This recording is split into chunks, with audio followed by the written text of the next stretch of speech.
GMAT Mastery: Strategies for Approaching Problem-Solving Questions. Hello, avid learners. Today, we're diving deep into one of the most vital sections of the GMAT, the quantitative section.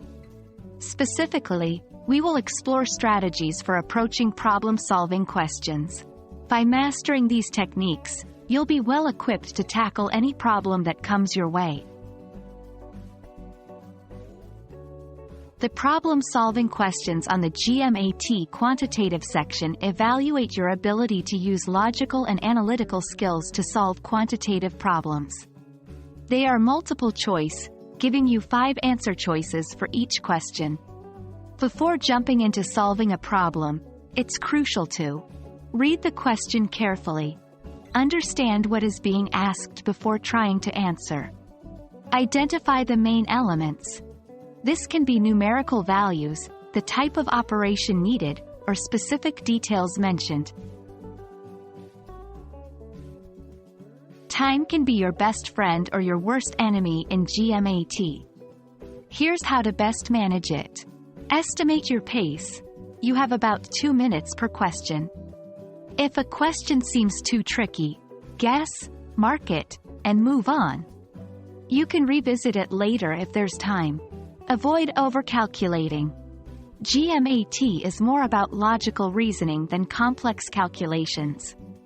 If you're diving into long computations, you might be missing a shortcut.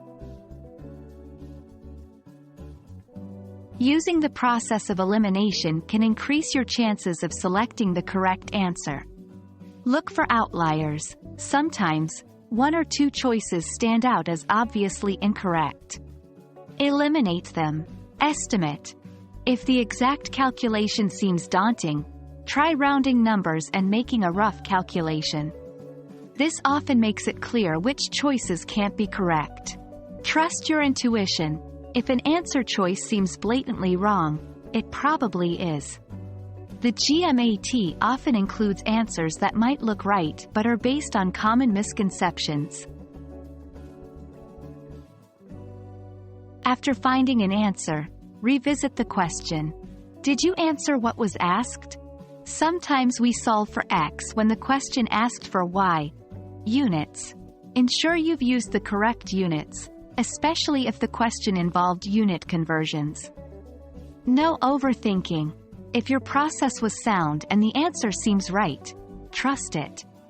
Don't second-guess yourself too much. And that wraps up our guide on approaching problem-solving questions in the GMAT quantitative section. Remember, with the right strategies and a calm mindset, you can tackle any problem that comes your way. Keep practicing, stay confident, and we hope this video proves valuable in your GMAT journey. Until next time, happy studying!